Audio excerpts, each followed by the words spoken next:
Kemudian banyak wali santri yang datang, ya terutama ke Ustaz Nuril nih, ke bendahara nih, datang ke Ustaz Nuril ke bendahara. Apa datang ke Ustaz Nuril bendahara? Kira-kira untuk urusan apa kira-kira?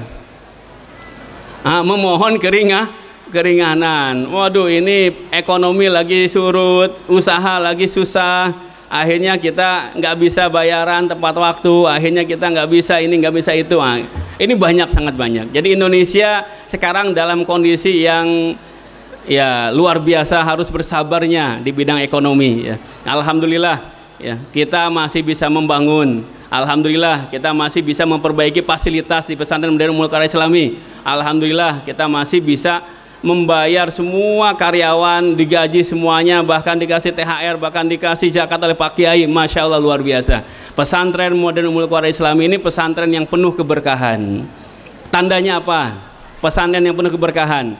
Saya selalu menandai. Dari tahun yang saya ingat, saya ngabdi aja, saya ngabdi 2001. Siapa santriawan yang udah lahir 2001 ada? Ada.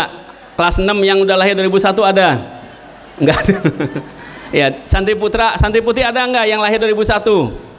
Enggak ada, ya. Dari 2001 saya perhatikan terus ya. Ini Ummul Qura ini setiap kali kalau enggak pas liburan santri pulang dari pesantren atau pas kembali santri dari rumah ke pesantren, pasti disambut dengan hujan. Iya. Kemarin ada hujan enggak? Hujan. Iya, sebelumnya sama kayak gitu. Kalau liburan santri hujan, santri datang hujan, libur hujan, datang santri hujan. Apa sih artinya? Ini tanda alam loh ini. Ini pertanda dari langit ini. Ini bukan pertanda dari siapa itu namanya itu, Walid. Ya bukan ya. Ya bukan dari si Walid, bukan. Ada yang pernah ngeliat Walid? Pernah? Yang putih ketemu sama Walid, ketemu? Iya, wah. Walid ayah wae. Walid. Ya ada. Ya. Bukan, ini pertanda langit nih, pertanda Allah. Ya, pertanda Allah ridho. Ya. Kenapa? Karena setiap turun hujan berarti turun keberkahan. Ya. Ini pesantren yang penuh keberkahan. Nah, saya mau cerita nih, tanda keberkahan. Ya. Ini orang tua kita, guru kita, Pak Kiai Helmi, beliau seringkali mengucapkan ini ya. Apa itu tanda keberkahan ya? Al-barokah ya, al-barokah. Itu apa al-barokah? Ziyadatul khairi. Apa itu barokah? Ayah putra bareng-bareng, apa itu keberkahan? Berkah itu apa? Yang putri, berkah itu apa? Ziyadatul khairi. Apa itu ziyadatul khairi? Nambah kebaikan. Kalau hidup kita penuh keberkahan, maka hidup kita ini terus dari waktu ke waktu, hari ke hari, bulan ke tahun, tahun ke tahun, ini nambah terus keberkahannya, nambah terus kebaikannya. Nah, ini tanda keberkahan. Pesantren Modern Ummul Qura Islami ini salah satu pesantren yang luar biasa berkahnya. Tadi subuh ya, ketika di depan dekat mimbar itu ada yang baca Subhanallah wa bihamdihi subhanallahil azim astaghfirullah. Berapa kali? 100 kali. Subhanallah bihamdihi subhanallahil azim astaghfirullah. Subhanallah bihamdihi subhanallahil azim astaghfirullah. Sambil memperhatikan santriawan santriwati, santriawan aja, sorry. Sambil memperhatikan santriawan, saya lihat di masjid. Saya ingat ya, luar biasa ini. Hari ini luar biasa ya. Tahun ini luar biasa. Santriawan santriwati yang sekarang kelas 1, kelas 2, kelas 3, kelas 4, kelas 5 sampai kelas 6, ini luar biasa. Ini santriawan santriwati yang jauh lebih baik daripada kakak-kakak kelas yang dulu. Betul, luar biasa. Kenapa luar biasa? Karena sepanjang saya tahu ketika datang ke pesantren itu biasanya lambat. Biasanya masjid itu nggak penuh. Tapi tadi subuh Masya Allah masjidnya penuh banget. Kenapa kok bisa penuh masjidnya? Putra yang kelas 1 di atas, betul?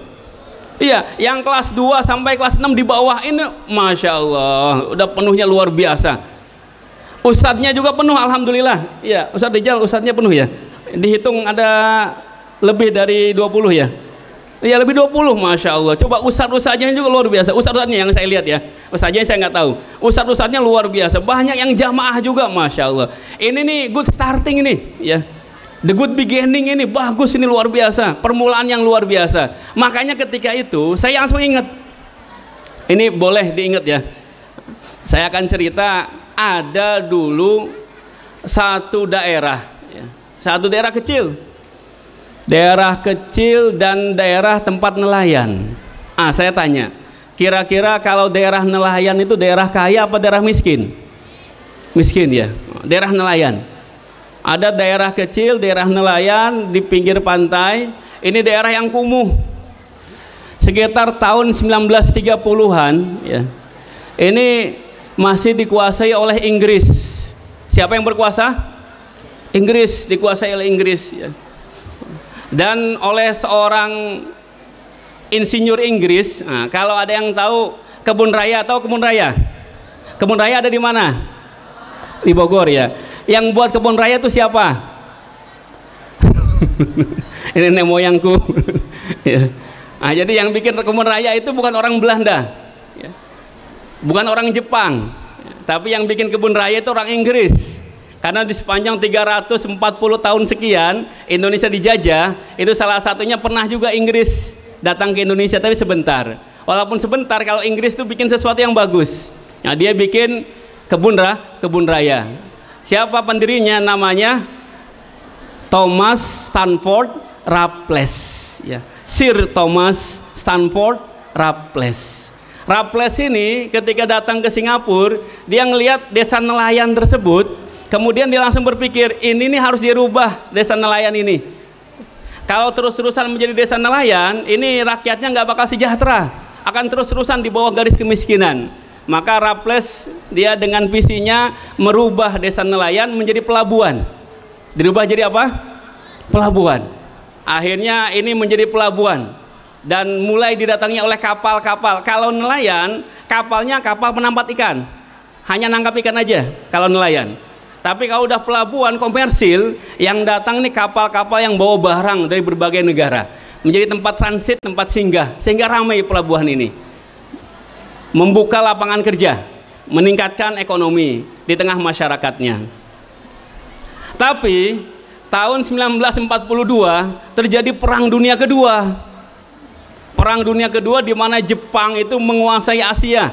Semua wilayah Asia dikuasai oleh Jepang. Karena Jepang ingin menguasai dunia dengan cara menguasai Asia dulu, baru nanti akan menguasai seluruh dunia Jepang.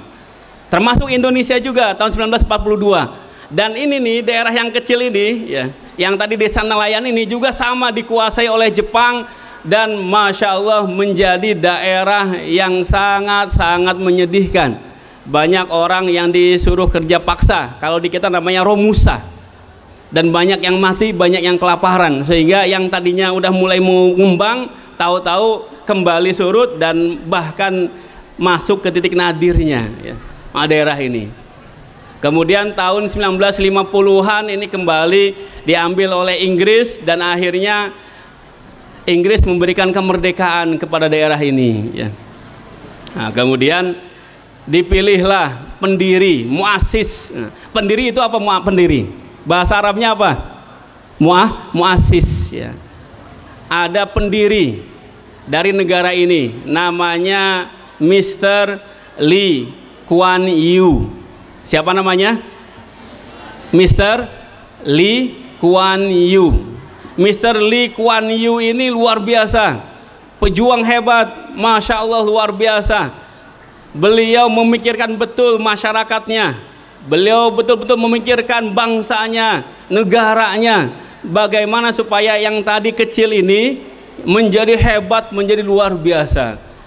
Sekarang menjadi salah satu negara terbesar, terkaya, dan termaju di dunia. Ada yang tahu negara mana? Singapura. Jadi Singapura ini awalnya negara kecil, daerah yang kumuh, kemudian tempat orang-orang mungkin jin buang anak lain sebagainya. Tapi karena kehebatan tadi muassis, foundernya, pendirinya, akhirnya disulap. Singapura menjadi negara yang kaya raya, yang maju luar biasa.